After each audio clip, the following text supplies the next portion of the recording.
But anyway, in this recording, we optimize processes for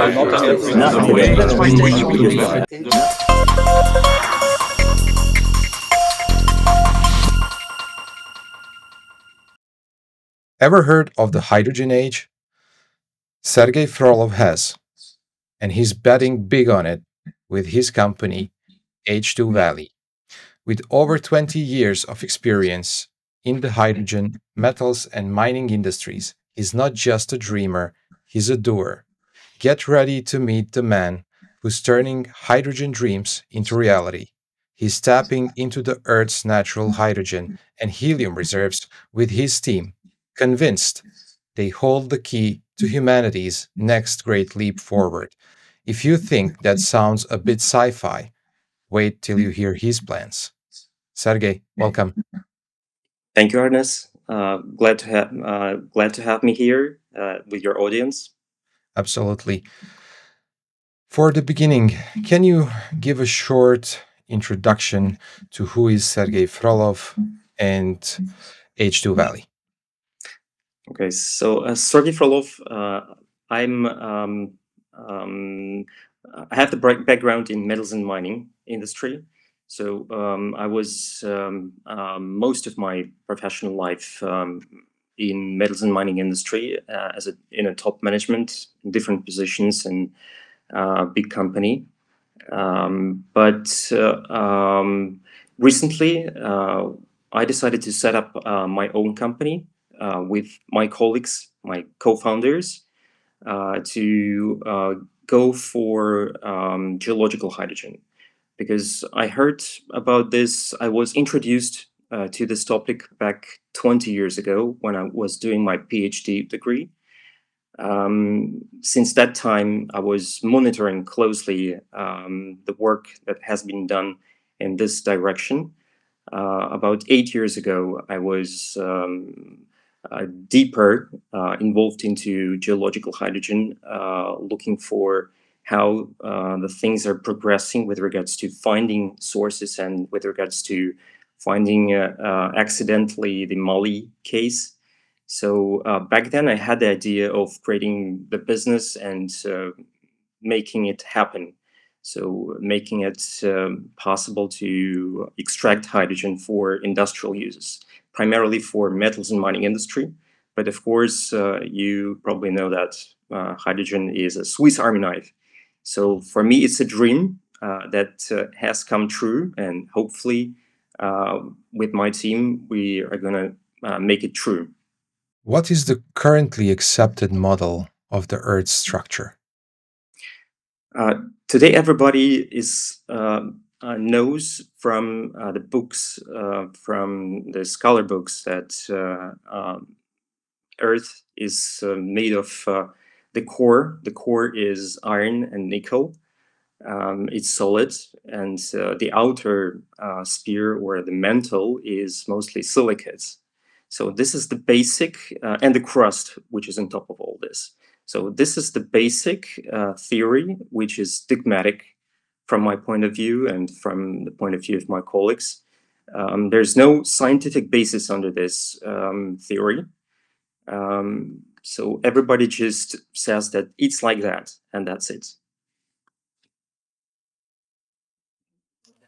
What is the evidence for the new model of the Earth's structure proposed by Vladimir Larin? There are many evidences. If you read the book of Vladimir Larin, who it was actually translated into English, it's rather sophisticated. The calculations and the background, scientific background, and research under this theory is rather sophisticated because it was refined with many years. There are many proofs and many evidences that this theory is actually working. But the most important one is the seepage of hydrogen to the surface of the planet. So it's not only the seepage of hydrogen, but it's gigantic flows of hydrogen to the surface of the planet that can be tracked from satellite imagery based on the images of the ozone layer. So based on the recent discoveries and recent publications, we can see that something is happening which shouldn't have happened if we had the older model with the iron and nickel core and the mantle, silicate mantle. So according to even just one fact of degassing of hydrogen to the surface of the planet, we can say that this old model doesn't work. Why does the new model propose that the Earth's core is made of hydrides instead of iron? Everything started from the theory of the UK scientist Fred Hoyle. Fred Hoyle was the person, professor of astronomer, who proposed that the planets of the solar system, or the planetary system, is generated out of the protoplanetary disk of the ionized, highly ionized material, which is the mixture of different chemical elements, which is based on the substance of the older stars that have bursted and recombined all together. And most of this material consists of hydrogen. So hydrogen is the biggest part of our universe. So astronomers know that, and there are evidences that hydrogen takes, if I remember, 70% of the whole universe. So it means that in the beginning of formation of the planets and of the sun, there should be quite a lot of hydrogen during the formation of the planets. But what's another interesting point is that Fred Hoyle suggested that during the rotation of this planetary disk, there is magnetic separation of different elements based on their ionization potentials. So based on the calculation of ionization potentials of these elements, we take the calculations for the new composition of different planets could be made. And for our planet, for planet Earth, according to these calculations, hydrogen is much more. I mean, the composition of the planet is much more than we used to think. Yeah. How does the new model explain the abundance of hydrogen in the Earth's core? If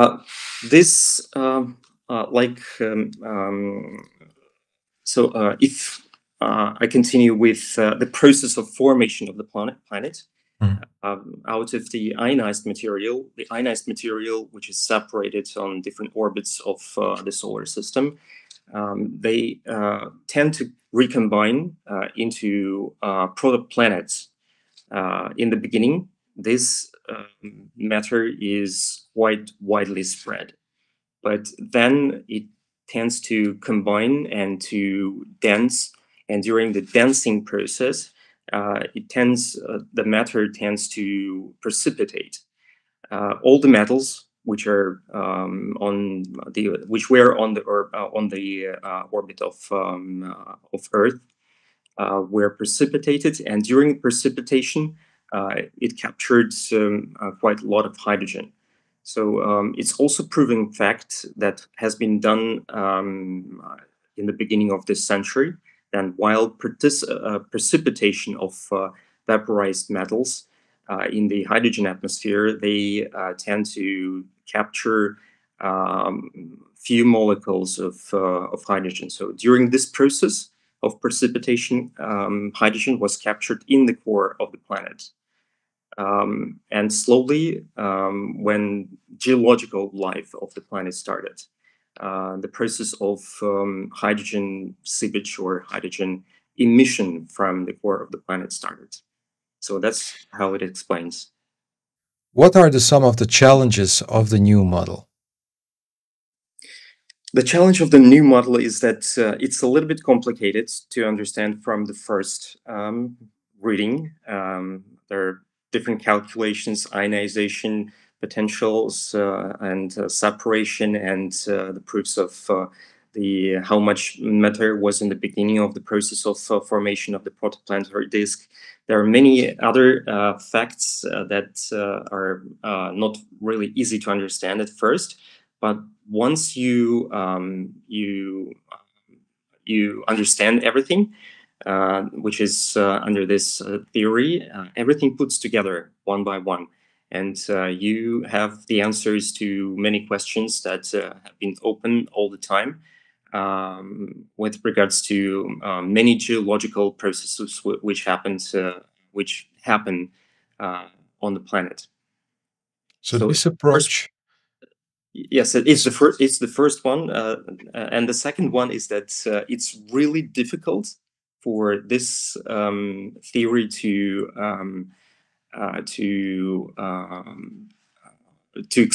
explain and to divert the other audience that got used to the iron and math model to divert from that dogma.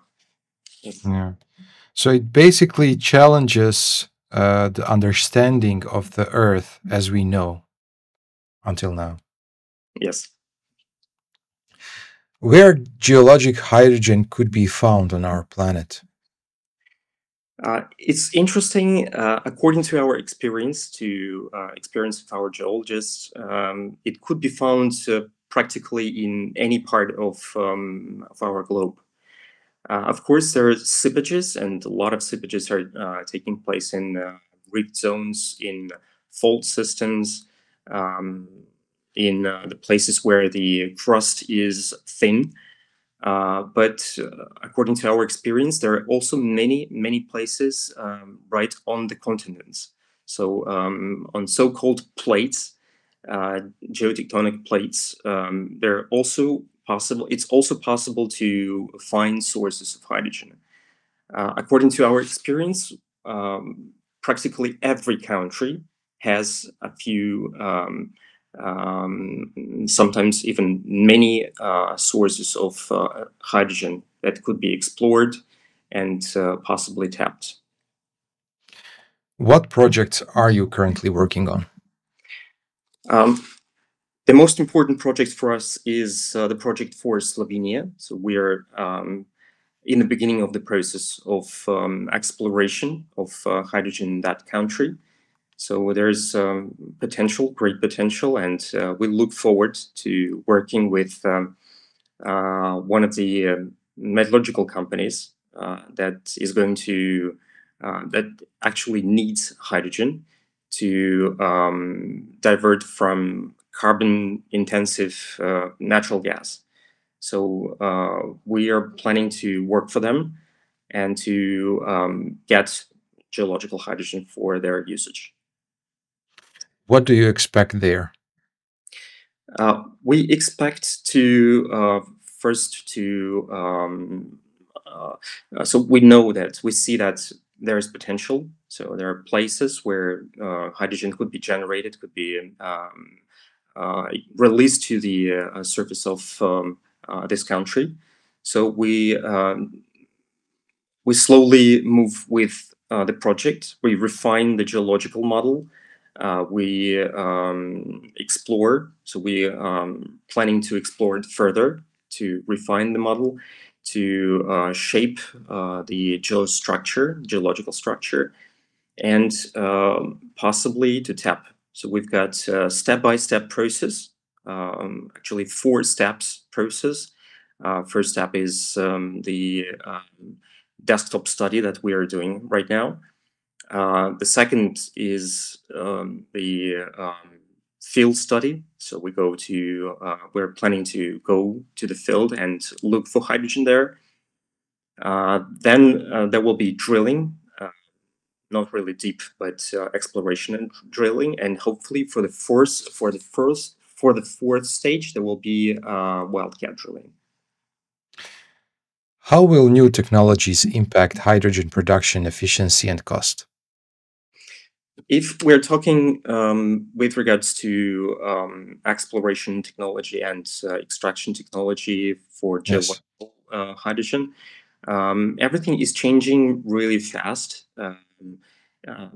This industry was actually developing for a century or so, starting from exploration of different minerals and hydrocarbon deposits, especially with the oil and gas industry developing for 100 years.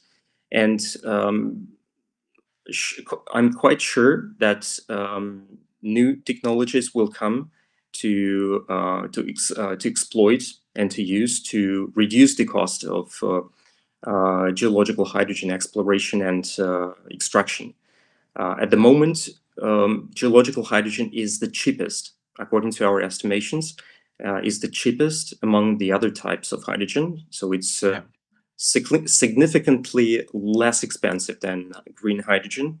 It could be from $0.50 to $1 per kilogram. But these new technologies or expansion and development of new technologies will get it even less in the future.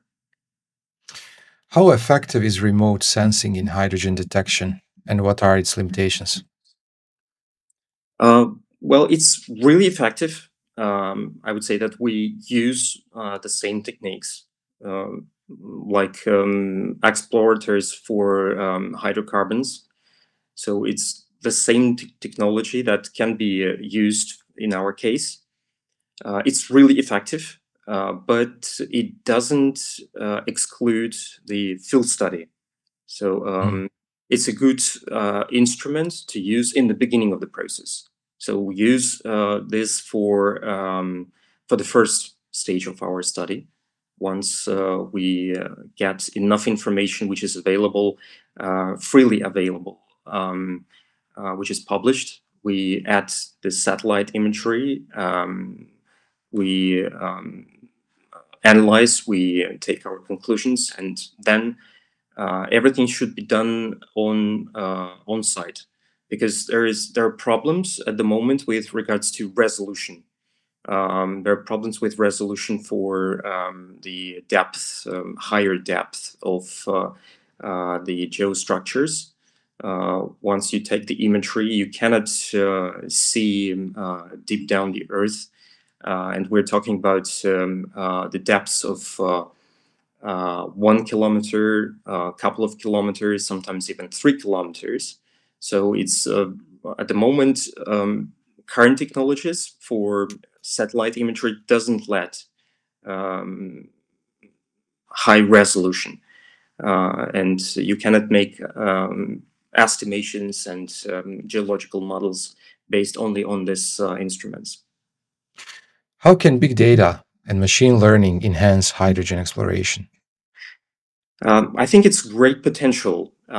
It has great potential. We closely monitor the development of artificial intelligence and the possibility to apply this technology. But we're in the beginning of the process right now. So we understand that. So we need some time to set up first, and we understand that these technologies are also in their infancy right now. So we closely monitor how they develop, and we're planning to use this in the nearest future as well. Yes. What technologies are key to preventing hydrogen leakage during extraction? Well, these are, as I said, the hydrocarbon industry has been here for quite a while on our planet, for 100 years of development.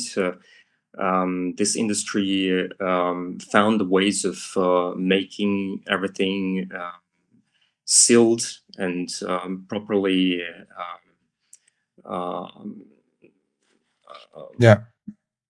properly used. Yeah, so the same technologies could be used for hydrogen exploration. So hydrogen exploration is in the infancy at the moment. So of course, for this particular industry, there will be different standards applied for hydrogen leakage, for all sustainability issues. But hydrogen itself has been here, I mean, not for exploration purposes and extraction purposes, but for production in different ways, like gray hydrogen based on SMR technology, and green hydrogen.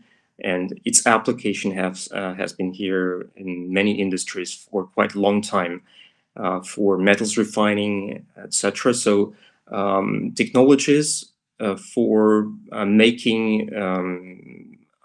for monitoring the leakage of hydrogen have been refined also with this time. So we are planning to use these technologies as well.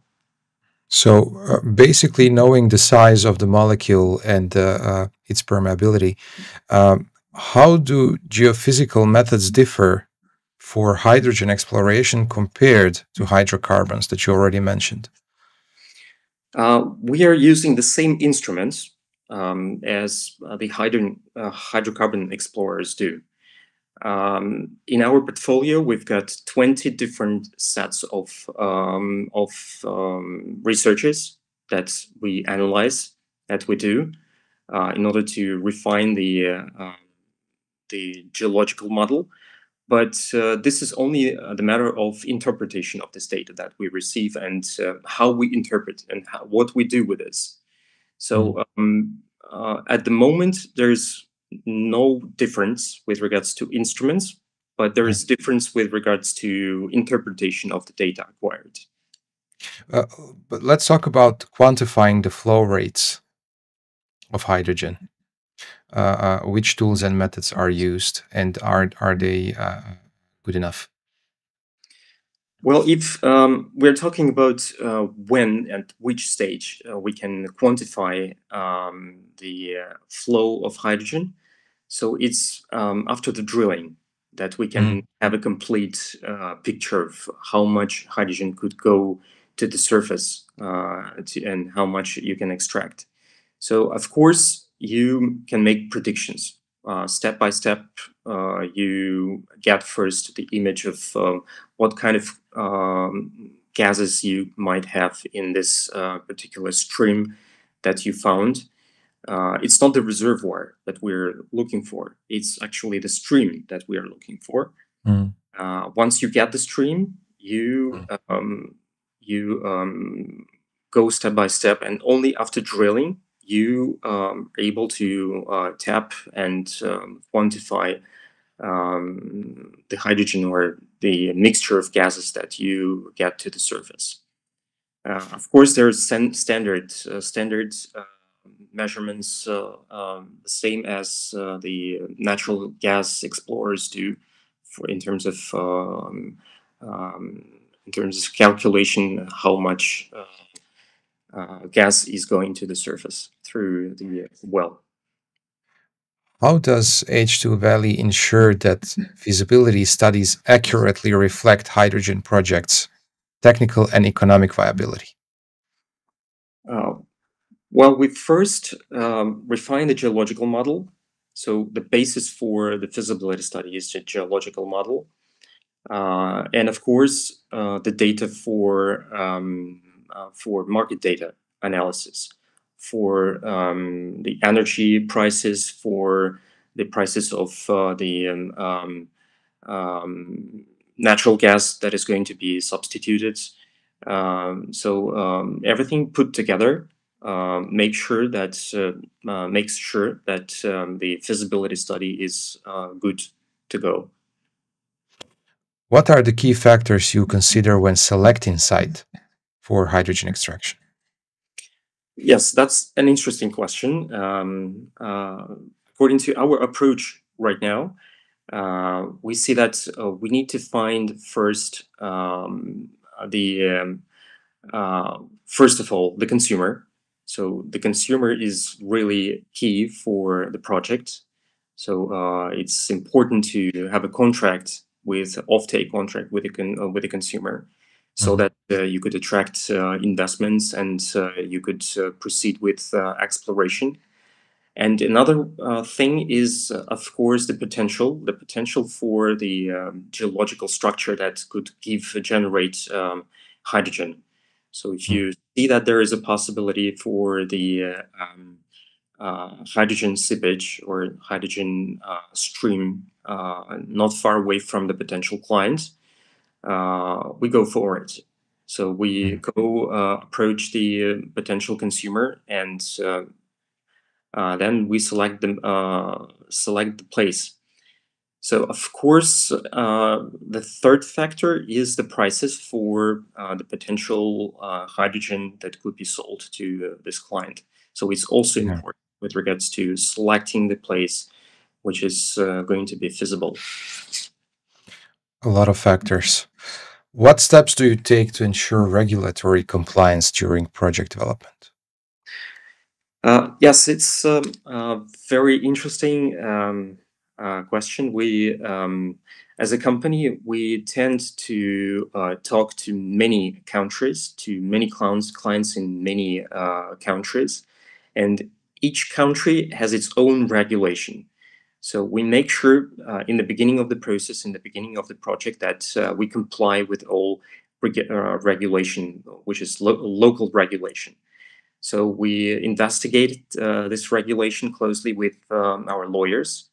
We make a big homework with regards to this one, and we have to, of course, we have to comply with this, and we need to even overpass this regulations requirements. So to make sure that we're on the safe side, and do everything which has to be done by law. Do you use any innovative and secret technologies to utilize and maximize hydrogen production and efficiency?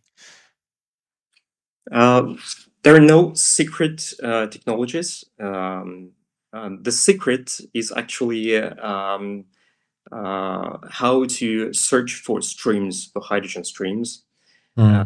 And you just need to choose a proper geological structure to tap, and then you drill.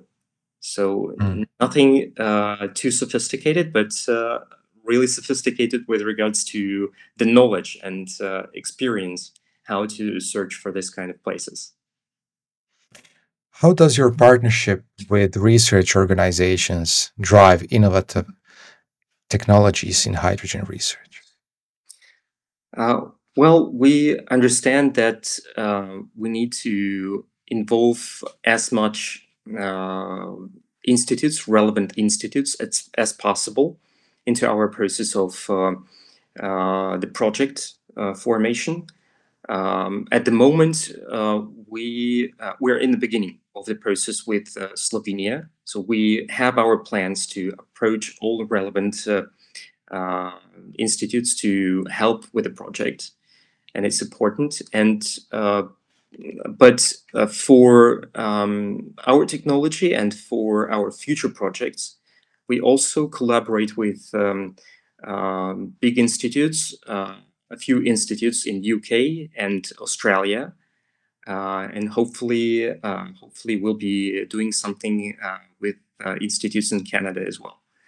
So yes, it's you're right. It's really important for the process of refining our technology of research, of exploration, and also extraction of hydrogen, and also storage, because for quite a lot of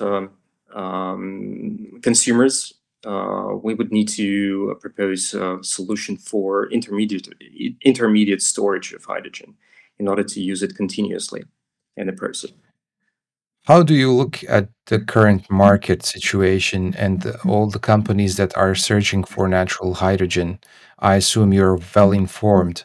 What do you think about some announcements from Gold Hydrogen and Max Power in Canada and so on? Well, since this industry is in the beginning of the process of formation, we are glad that many more and more companies are developing or doing something, doing their own research and doing their projects. So we see that there's great potential for geological hydrogen exploration and extraction in Australia, in Canada, but at the moment there are approximately 50 to maybe 60 different startups like ours, and they continue to grow. So for us as a beginner of this industry, it's really great to have companies like that and to have growth of these companies like that, because with more projects like this, the technology for exploration and for extraction is refined, and eventually we as a company will be consumer of these technologies as well. So we see quite quite positive, quite positively on the projects that are happening right now around the world. But unfortunately, there are many companies who are doing this blind-eyed. We see that they use a different approach that is really different from our approach. So we see that it probably wouldn't work. But sometimes, sometimes it works, because when you suddenly, accidentally tap into the stream of hydrogen, but you didn't predict to find the stream, but you wanted to find the reservoir. But eventually, when you tap the reservoir, which is connected to the stream, so you get the result. So hopefully, these guys and these companies will get what they want. What needs to happen in these early stages right now to somehow boost your confidence, as a market? First of all, we need more concern from the point of view of different governments. So at the moment, we see that focus of the governments are more into green hydrogen, which from our perspective and our view is waste of money. Producing hydrogen, green hydrogen, takes a lot of effort, a lot of resources, and governments spend their money of their taxpayers, but the result is negative. And we see it from the news announcements of many companies that have been targeted for green hydrogen. They canceled their projects. Many projects were canceled. So if just a small share of this money, of these incentives, would be directed to development of geological hydrogen, it could be we could get a breakthrough in this industry. Do you even think that your market gets enough attention, also in media and definitely not in governments? I think not. So clearly, we see that there are not many news. Thanks to Mr. Macron, who announced the massive investments in France into geological hydrogen and finding the source of hydrogen in Lorraine. We have this hype from in the press, and thanks to Coloma that attracted Bill Gates. Actually, the hype is there and the news are there, but I think from my point of view, it's not enough. So if you look at if you Google, you would see much more news in green hydrogen, blue hydrogen, turquoise hydrogen, everything, but not white hydrogen. So still, when I go to the conferences, when I'm talking to potential clients, I would say 95% of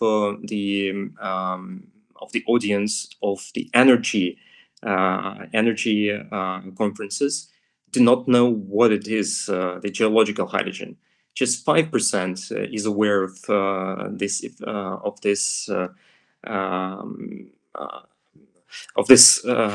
industry. Market. Yes, market.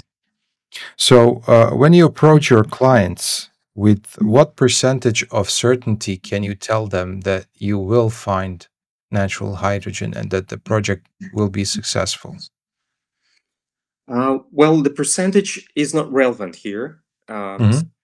The percentage always flows with the investments that you. Um, So once you make the first step, I mean the desktop study, when you analyze the data, geological data available, so you have, I would say, like 30–40% of the possibility that you would find a proper source. So just outline where there are potential places for tapping hydrogen, but then you have to go to the second stage. This is the refining of geological model and going to these places on foot and measure the seepages of hydrogen and refine the knowledge on these places. So step by step, this percentage becomes higher. So of course, when you drill, you go for drilling. So this is close to wildcat drilling. This goes to 100 to close to 100% of certainty. How do you evaluate the long-term sustainability of your hydrogen sources? Yes, that's an interesting point of the theory of initially hydridic Earth. The seepage of hydrogen takes millions of years. So once the hydrogen was trapped inside the Earth, it seeps to the surface of the planet for millions and millions of years. So potentially the reservoir is enormous. So there are different estimations from different scientists. For example, Japanese scientists recently published the data that is actually saying the same that Mr. Larin told and expected in his calculations, that inside the Earth there might be 70 times more hydrogen than it's right now in the whole water system of the planet. So it means that there's more, there's quite a lot of time ahead of us that hydrogen is going to seep further. So potentially, once you tap the hydrogen resource, it could be for many years to come. So it could be close to forever. So Yeah. from my point of view, this is the basis, the basic point of sustainability. So once you tap resource, you get it for almost for free for long time periods, probably for the lifetime of the project that you are feeding with this hydrogen.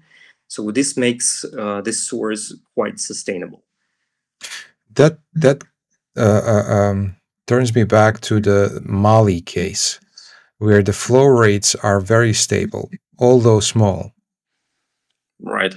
And even the pressure increases with 10 more than, so it's been more than 10 years right now, maybe 12 or 13 years that they're exploiting this resource, and the pressure increased in the well increased by 10%. So generally, from the point of view of hydrocarbon industry, when you tap the resource of natural gas, for example, with time the pressure decreases, but here the pressure increases. So it means that this resource or this reserve or the pocket that they penetrated is connected to the stream of hydrogen. So this particular case is pretty small, meaning around 200 kilowatts or something like that when it turned to energy. And what it means if we cannot find big ones, but if we can find a lot of these small ones, is it still feasible to search? From my point of view, it's still feasible. You know that for Mali case, it was only 112, 120 meters only deep well. Yeah. So it's not really costly to dig such a well and to tap it. So if you feed the household or the number of households and deep drill many wells like this, this is also sustainable and also feasible. Yeah.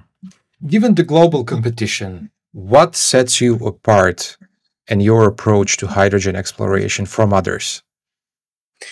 Well, first of all, it's a different approach to finding the source of hydrogen, a different approach to tapping it. From my point of view, with our team, which is part of the company, with our co-founders, we're a little bit in the other league because they spent 40 years, each of them spent 40 years of their lifetime in geological hydrogen and also in oil and gas industry. So this makes us special, probably have a special place in the market. Very interesting. What are the key risks associated with your hydrogen and helium exploration projects, and how do you mitigate them? Well, the major risks are with complying the safety issues. So of course we have to comply once we find the source and once we proceed to the drilling. So we have to comply with the safety. So with this we're going to be really cautious, and we will be doing our best to comply with this safety regulations. What I would say when looking at what you do and how you do it compared to others and also to people I've talked to, you really, really have confidence. And it's to me, it almost looks like, you're guaranteeing this will happen to the client. And that was really refreshing, knowing that you know what you're talking about. It's not just you're searching for it now, but because you really have been there and tried that. It's once again the 40 years of experience of our specialist that we count on. Yeah. For all. We understand that this topic is really hot and really interesting for many countries, especially those countries that have lack of energy, of resources, of even water, because Yeah. water can be produced from hydrogen as well. So we hope that this would be supported by the government with regards to incentives. Yeah. So this gives us hope that the risks of the projects would be less eventually. Sergey, thank you for being my guest today. It's very interesting. For having me. It was really nice to answer all your questions. Hopefully we will talk again. Thank you.